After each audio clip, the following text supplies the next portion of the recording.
오늘은 야곱이라는 신앙의 인물의 삶을 한번 여러분과 함께 살펴보려고 합니다. 야곱의 삶은 굴곡이 심한 삶이었습니다. 쉽게 표현한다면 파란만장한 인생을 살았던 삶입니다. 그의 삶에는 늘 갈등이 있었고요.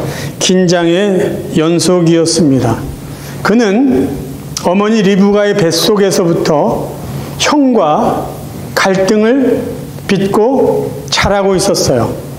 그래서 태어날 때 형의 발 뒤꿈치를 잡고 태어납니다. 그는 부모님들의 편애 속에서 형 에서와 동생 야곱은 자라가면서도 긴장과 경쟁 속에서 살아갔습니다. 그래서 그는 차남인데도 장자의 축복을 그렇게 받고 싶었던지 모릅니다. 결국은 아버지를 속이고 형을 속여서 장자들이 받는 장자의 축복을 받게 됩니다. 그런데 그것 때문에 20년 타양 생활을 살게 됩니다. 20년 타양 생활 속에 그는 계속해서 긴장 속에서 살아갈 수밖에 없습니다. 고향 생각이 났을 것이에요. 그런데 고향으로 가자니 그의 어깨를 누르고 있는 큰 짐이 하나 있습니다. 형 에서에 대한 두려움입니다. 그의 삶은 고향에서 살 때나 타양에서 살 때나 계속해서 긴장, 그리고 경쟁, 갈등 속에서 살아야만 했던 삶이었습니다. 나중에 그가 아들 요셉이 애굽의 총리가 되어서 모든 가족을 애굽으로 초청해서 애굽으로 이사한 다음에 바로 왕을 만날 때가 있었어요. 그때 이 야곱이 바로 왕을 만나서 자기 인생을 이렇게 두 문장으로 정리를 해줍니다. 창세기 47장 9절. 야곱이 바로에게 아뢰되 내 나그네 길의 세월이 130년이니이다. 내 나이가 얼마 못 되니 우리 조상의 나그네 길의 연주에 미치지 못하나 험악한 세월을 보내었나이다. 그가 130년을 살아왔는데 그 나그네 인생길이 참으로 험악했다라고 그는 고백을 합니다. 나그네 길을 살아왔고 험악한 삶을 살아왔고 파란만장한 긴장과 갈등 속에서 살아온 그의 삶이지만 그럼에도 불구하고 하나님의 은혜는 그의 삶 가운데 계속 있었다는 것을 우리는 주목하셔야 됩니다. 오늘 저희가 살펴보려고 하는 것은 야곱의 삶 속에 있었던 그의 긴장과 갈등의 삶, 그리고 그의 삶 속에, 그러한 그의 삶 속에 변함없이 함께한 하나님의 은혜, 이 두 가지를 여러분과 함께 생각해 보려고 합니다. 첫 번째는 야곱의 삶입니다. 그의 삶은 속고 속임을 당하는 삶이었습니다. 먼저 그는 속이는 삶을 살았습니다. 아버지와 형을 속입니다. 형의 장자권을 빼앗습니다. 아버지 이삭을 속여 장자의 축복을 받습니다. 그래요. 장자의 축복을 받는 것, 하나님으로부터 복을 받는 것을 사모하는 것은 문제가 되지 않습니다. 그런데 그 복을 속여서 빼앗는다는 것은 분명히 문제가 있는 잘못된 것입니다. 그는 아버지와 형을 속였습니다. 야곱은 또한 삼촌 라반을 속입니다. 야곱이 열심히 삼촌 집에서 일을 합니다. 그런데 삼촌이 야곱에게 정당한 대가를, 그러니까 보수를 지급하지 않아요.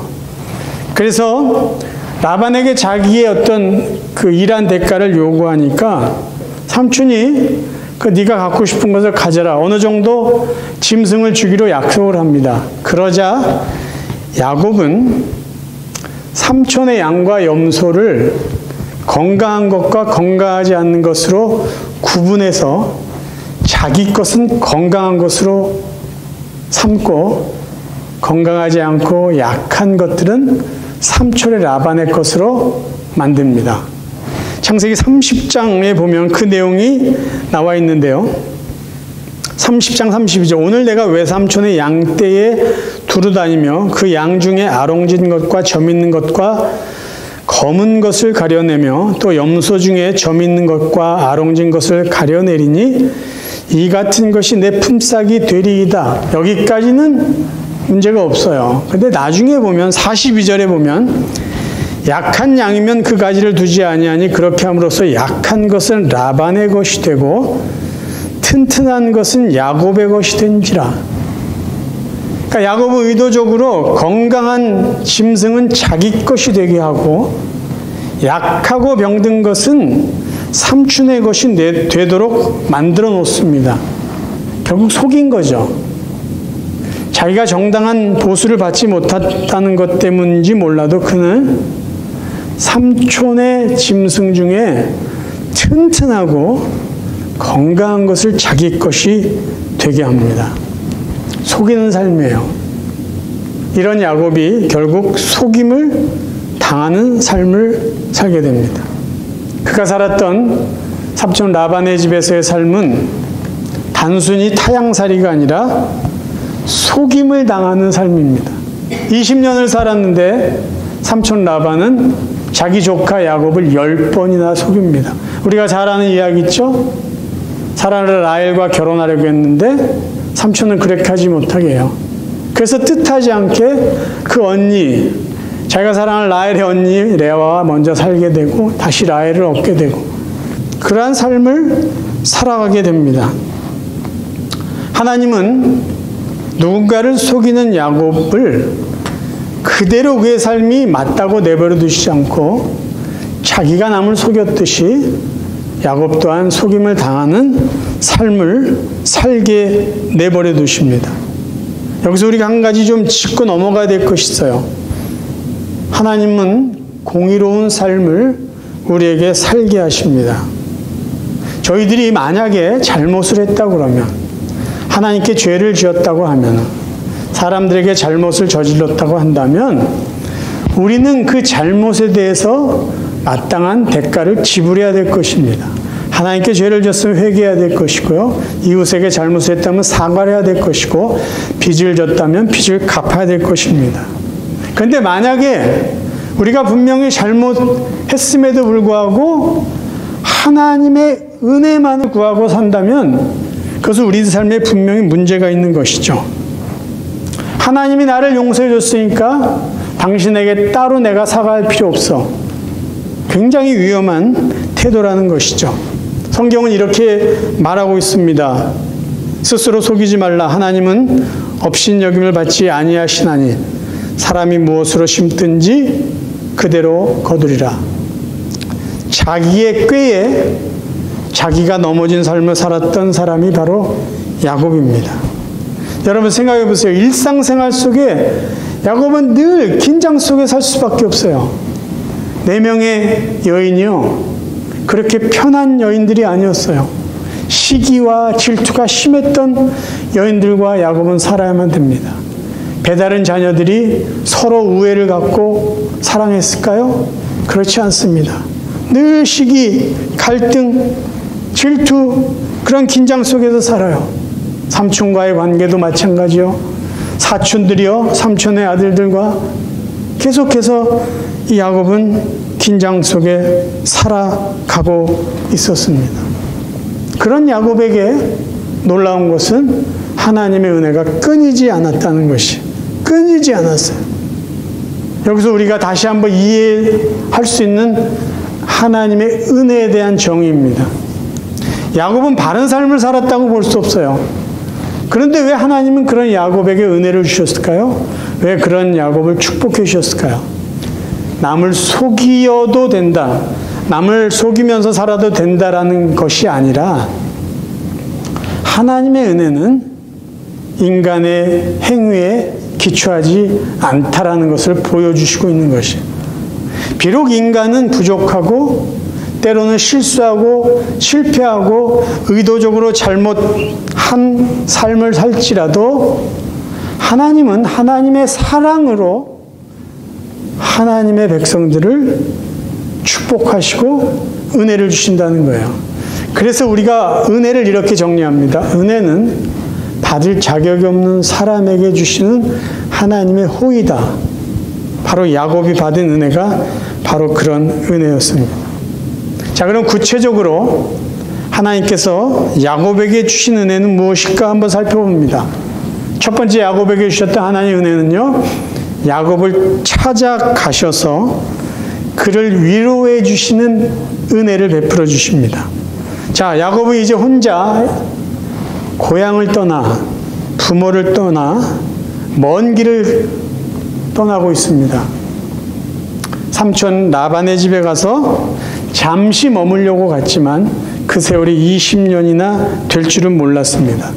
아무튼 야곱은 인생의 첫 번째 가족을 떠나 두려운 첫날 밤을 길가에서 자야만 하는 상황을 맞이합니다. 두렵습니다. 외롭습니다. 그런 야곱을 하나님이 찾아가셨어요. 그리고 이렇게 말씀해 주십니다. 내가 너와 함께 있어. 내가 어디로 가든지 너를 지키며 너를 이끌어 이 땅으로 돌아오게 할지라. 내가 내게 허락한 것을 다 이루기까지 너를 떠나지 아니하리라 하신지라. 놀라운 은혜예요. 놀라운 은혜. 야곱의 삶에 상관없이 하나님은 야곱을 찾아가셔서 그를 위로해 주십니다. 그를 격려해 주시고 축복해 주십니다. 두 번째 야곱에게 주신 은혜를 우리가 생각해 본다면 야곱에게 고향으로 돌아갈 것을 권하고 힘을 북돋아 주시고 격려해 주십니다. 창세기 31장 3절이에요. 여호와께서 야곱에게 이르시되 내 조상의 땅 내 족속에게로 돌아가라. 내가 너와 함께 있으리라 하신지라. 자, 야곱의 삶에 그를 힘들게 했던 가장 무거운 짐 중에 하나는 뭐냐면요, 형 에서를 만나는 거예요. 타향살이에서 이방인으로 늘 긴장하며 사는 게 지쳐 있었던 야곱이, 자, 자식들도 다 컸어요. 재산도 모을 만큼 모았어요. 고향으로 돌아가서 이제 좀 마음 편하게 살고 싶은데 형에 대한 두려움 때문에 발걸음이 떼어지지 않고 있었어요. 그때 하나님이 야곱을 찾아가셔서 또 말씀하세요. 야, 고향으로 돌아가. 고향으로 돌아가. 내가 너와 함께 할게. 야곱에게 힘이 되어줍니다. 얼마나 큰 힘이 됐겠어요. 얼마나 큰 위로가 됐겠어요. 그래서 하나님의 음성을 듣고 야곱은 고향으로 떠나갈 것을 준비하고 마침내 고향으로 향하게 되었습니다. 하나님께서 야곱에게 주신 또 다른 은혜를 생각해 본다면 그것은 자녀의 축복과 소유의 축복이에요. 야곱의 자식은요, 모두 13명입니다. 12명의 아들과 딸 1명 디나예요. 야곱에 계신 12명의 아들이 나중에 이스라엘의 12지파의 족장이 돼요. 그러니까 어떻게 보면 이스라엘 민족의 조상은 야곱으로부터 시작된다라고 말할 수도 있습니다. 그리고 야곱은 고향으로 갈 때요, 수많은 가축을 가지고 가요. 20년 동안 수고한 것보다 아마 더 많은 축복의 열매였을 것이에요. 하나님이 그렇게 그를 축복해 주신 거예요. 하나님은 라반이 야곱을 속인 것을 그것도 기억하고 계세요. 그래서 하나님은 라반 대신에 하나님께서 야곱에게 수고에 대한 상을 주셨던 것이죠.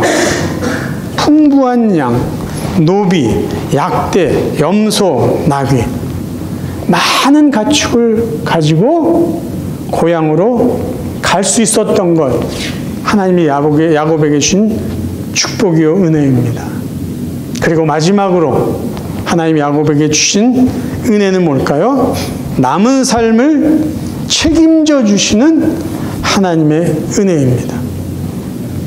자, 야곱의 삶을 한번 정리해요. 고향에서 이런 사건이 있어서 삼촌 집에 멀리 떠났어요. 브엘세바에서 하란에 가서 살다가 20년의 타향 생활을 접고 가족과 수많은 가축을 데리고 고향으로 갑니다.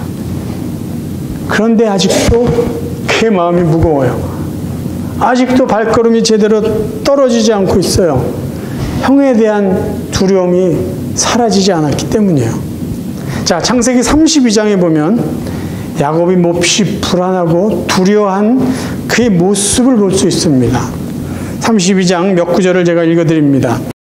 6절부터요. 사자들이 야곱에게 돌아와 이르되 우리가 주인의 형 에서에게 이른즉 그가 400명을 거느리고 주인을 만나려고 오더이다.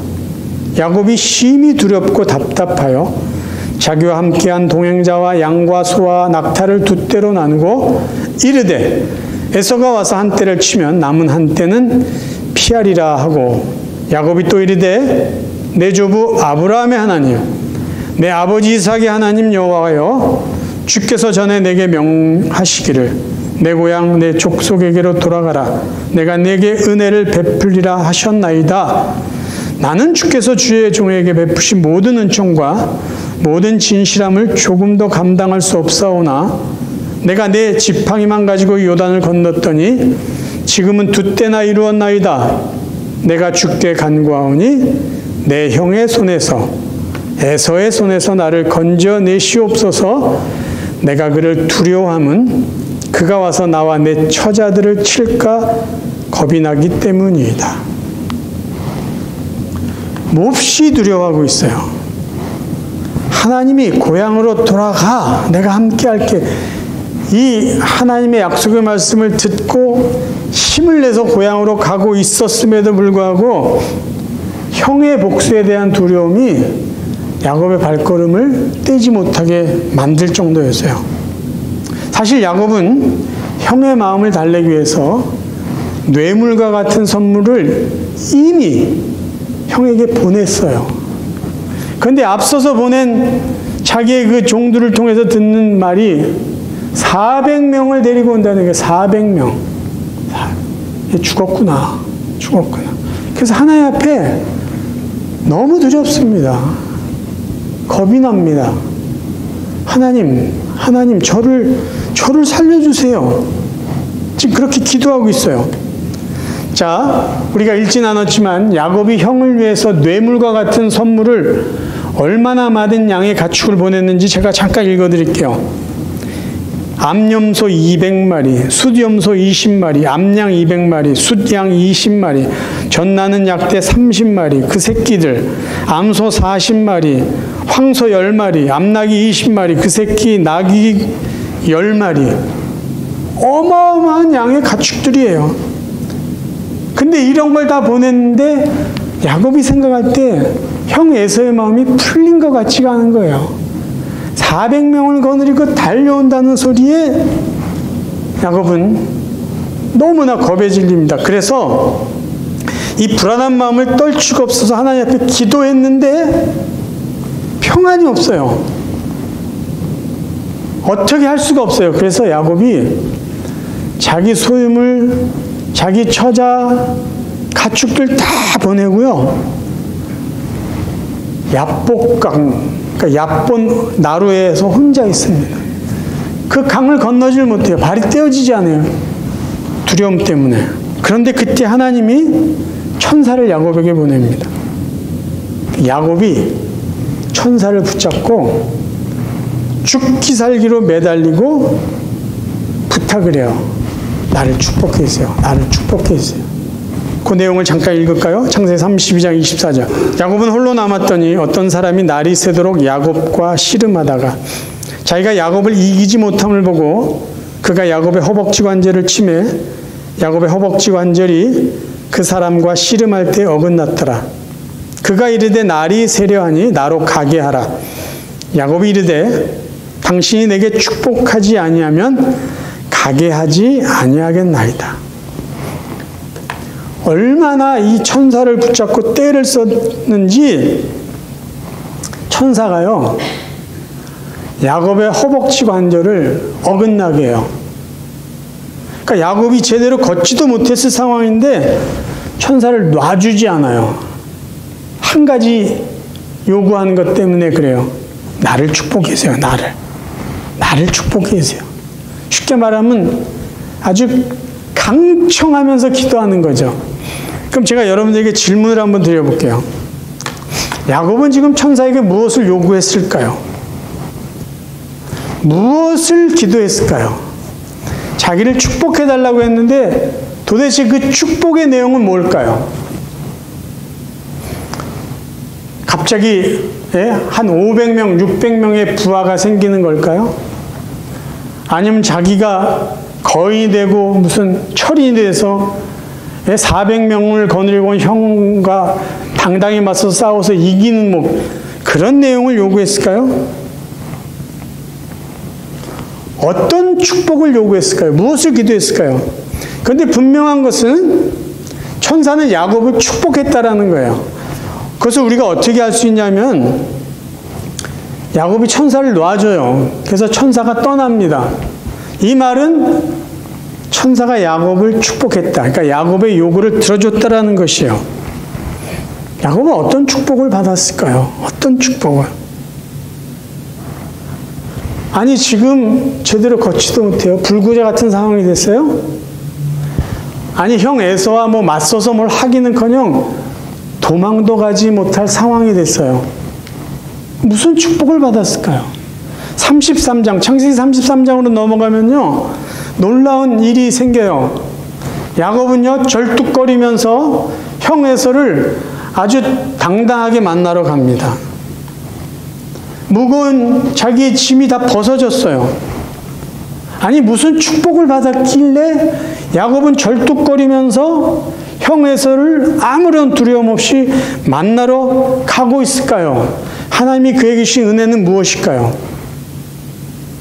하나님이 그에게 천사를 통해 주신 은혜는요, 야, 이제 네 힘으로 살지 마. 내가 너와 함께 할게. 내가 너를 도와줄게. 내가 너를 이끌어줄게. 걱정하지 마. 부담 갖지 마. 인생의 무거운 짐을 너 혼자 지려고 하지 마. 내가 너와 함께하고 내가 너를 책임져 줄게. 이 약속이죠. 그래서 그는 비록 몸은 불구가 됐을지라도 하나님이 함께 하시고 하나님이 이끄시고 하나님이 책임져 주시는 그 약속을 믿고 형 에서를 담대하게 만나러 갈 수 있었던 것이에요. 우리가 알듯이 형 에서를 만날 때 너무나 아름다운 만남을 갖게 됩니다. 그동안 자기가 살아왔던 속임수 이제는 안 통해요. 필요 없어요.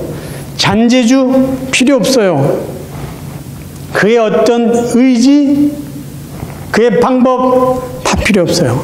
하나님이 그와 함께 하시고 하나님이 그를 이끌어 가시기 때문에 야곱은 비록 연약해졌을지라도 이전보다 더 강한 사람이 될 수 있었다는 것이에요.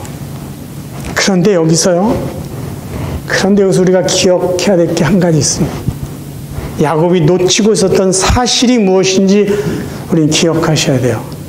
야곱이 놓치고 있었던 사실이 뭔지 아세요? 지금 야곱이 깨달은 이 은혜, 하나님이 책임져 주신다, 하나님이 너와 함께한다, 하나님이 인도해 주신다는 이 하나님의 약속은 지금 주신 게 아니다라는 거예요. 20년 전에 고향을 떠날 때 이미 하나님이 약속하셨어요. 내가 너와 함께하겠다. 내가 너와 함께하겠다. 그리고 지금 형을 만나러 가는 그 전에도 하나님이 그에게 말씀하신 거예요. 내가 너와 함께하겠다. 근데 야곱은 그걸 깜빡 잊어버렸어요. 왜 잊어버린지 아세요? 형을 만나는 것에 대한 두려움 하나 때문에 하나님의 이 귀한 약속, 그리고 지금까지 살아온 하나님이 그와 동행하며 주셨던 은혜, 모든 걸 다 잊어버린 거예요. 모든 걸. 이게 가능한 것 같습니까? 근데 이게 우리 삶에도 일어날 수 있는 문제라는 것이에요. 우리는요, 하나의 은혜 속에 사는데도 불구하고 순간순간 두려움이 있고 불안함에 떨 때는요, 다 잊어버려요. 다 잊어버려요. 그래서 하나님은요, 다시 기억하라고 우리에게 아픔의 시간들을 허락해 하십니다. 정신 차리라는 거죠. 야, 내가 너와 지금까지 함께 했는데 정신 차려. 정신 차려. 야곱이 놓쳤던 게 이거예요. 지금 형을 만나는 것 때문에 두려워하는 그 야곱에게 하나님이 처음 약속하신 게 아닌데, 여지껏 하나님의 약속에 신실하신 하나님의 은혜 속에 살아왔는데 두려움 하나 때문에 잃어버렸다는 거예요. 그래서요, 우리가 하나님의 은혜를 기억한다는 것은 굉장히 중요합니다. 지금 야곱의 염려, 불안, 두려움, 이 걱정은요, 심지어 이런 기도조차도 불필요한 것이었어요.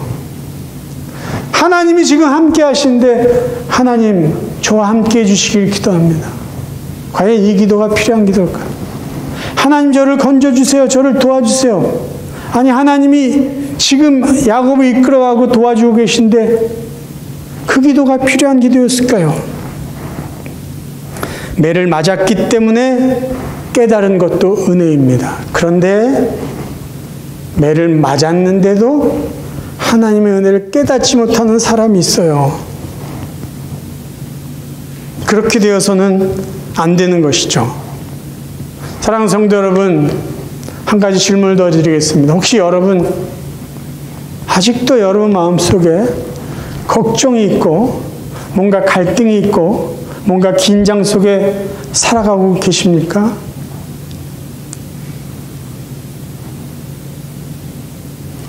마음속에 뭔가 불안함이 여러분을 사로잡고 계세요? 그럼 하나님이 무엇을 원하시는지 하나님을 바라보시길 바라요. 지금 야곱에게 하셨던 말씀 우리가 다시 한번 기억하길 원합니다. 너 뭘 두려워하냐? 네가 할 수 있는 게 뭐가 있냐? 네가 지금 형과 싸울 수 있느냐? 내가 너와 함께하고 너를 지금까지 인도해 주셨는데 지금 무슨 생각을 하고 있느냐? 나를 바라봐라. 내가 너를 책임져 왔으니까 앞으로도 책임져 줄 거다. 하나님을 바라보시고 하나님만 해주시는 안식과 평강을 누릴 수 있기를 바랍니다. 베드로 사도는 우리에게 이렇게 말씀해 주고 계세요. 너희 염려를 다 주께 맡기라. 이는 그가 너희를 돌보심이라. 하나님의 돌보심에는 문제가 없어요. 문제는 뭐냐면 우리가 맡기지 않는다는 거죠. 우리가 염려를 내가 간직하고 있는 게 문제지, 맡길 때 그분의 돌보심에는 아무런 문제가 없다는 거예요. 다시 한번 말씀 읽습니다. 너희 염려를 다 주께 맡기라. 이는 그가 하나님 우리 아버지가 너희를 돌보심이라. 더 이상 여러분의 방법, 지식, 경험, 잔머리, 여러분의 계산, 그걸로 사는 게 아니라 지금까지 함께 하셨던 하나님의 은혜로 사시길 바라요. 지금까지 여러분을 인도해 주셨던 하나님의 은혜로 사시길 바라요. 지금까지 책임져 주신 하나님의 은혜로 앞으로의 모든 삶을 살아갈 수 있는, 그래서 남은 삶에 주님이 주신 참된 평안을 누리며 살아가는 복된 성도들 되시기를 주님의 이름으로 축원합니다.